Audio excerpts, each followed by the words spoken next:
সমস্ত মোহনবাগান সমর্থকদের কিছু চিরস্মরণীয় স্মৃতি, কিছু চিরস্মরণীয় মুহূর্ত উপহার দিয়ে আবারও একটা সিজন শেষ করলো মোহনবাগান।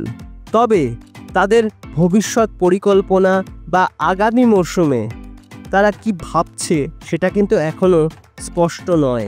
বেশ কিছুদিন আগে একজন প্লেয়ারকে নিয়ে বিভিন্ন রকম আপডেট উঠে আসে। এই প্লেয়ারটি সিএসএ, ভিলানোভা এফসি এবং আরও বেশ কিছু ক্লাবে খেলেছেন। এই প্লেয়ারটি একজন ভার্সেটাইল ফুটবলার, যিনি অ্যাটাকিং মিডফিল্ড, সেন্ট্রাল মিডফিল্ড এবং লেফট উইং প্রত্যেকটা পজিশনে দক্ষতার সঙ্গে ফুটবল খেলেছেন এবং তার বল পাসিং সেন্স, ড্রিবলিং সমস্ত কিছুই কিন্তু চোখে পড়ার মতন। তিনি মোহনবাগানে আসছেন এই আপডেটটা কিন্তু পাওয়া গেছিল, কিন্তু সত্যিই কি তিনি মোহনবাগানে আসছেন? সম্ভাবনা অবশ্যই রয়েছে, কিন্তু কনফার্মেশন সেটা কিন্তু এখনও নেই, কারণ তার সঙ্গে কিন্তু চুক্তি এখনও সিগনেচার হয়নি মোহনবাগানের। মার্কাস মার্গুলোও কিন্তু টুইটের মাধ্যমে এটা জানিয়েছেন। তোমরা বুঝতেই পারছো আমি কার কথা বলছি। আমি বলছি ব্রাজিলিয়ান ফুটবলার রবসন রবিনহোর কথা। অবশ্যই তিনি একজন দুর্দান্ত ফুটবলার।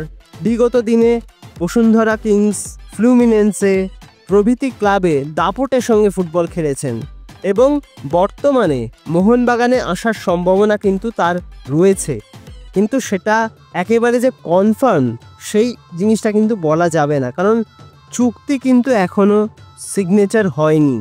হয়তো কথাবার্তা এগিয়ে গেছে, কিন্তু যতক্ষণ না সিগনেচার হচ্ছে ততক্ষণ তো বলা যাবে না যে এই প্লেয়ারটি মোহনবাগানে খেলছেনই বা আসছেনই, এবং আসলে তিনি কোন প্লেয়ারের পরিবর্তে আসবেন সেটাও কিন্তু একটা বড় প্রশ্ন। তিনি কিন্তু মূলত একজন উইঙ্গার, এবং তিনি যদি উইঙ্গার হিসেবেই খেলেন তাহলে টিমের কম্বিনেশন কি হবে, নাকি তিনি একজন সেন্ট্রাল মিডফিল্ডার বা অ্যাটাকিং মিডফিল্ডার হিসেবে খেলবেন, তাহলেই বা টিমের কম্বিনেশন কি হবে? রয়েছে কিন্তু অনেক প্রশ্ন। উত্তরগুলো পেতে হয়তো আরও বেশ কিছুদিন সময় লাগবে। তবে আমি কিন্তু একবারও বলছি না যে মোহনবাগানে রবসন রবিনহো আসছেন না, সম্ভাবনা কিন্তু অবশ্যই রয়েছে, তবে পুরো বিষয়টা কিন্তু এখনও কনফার্ম নয়।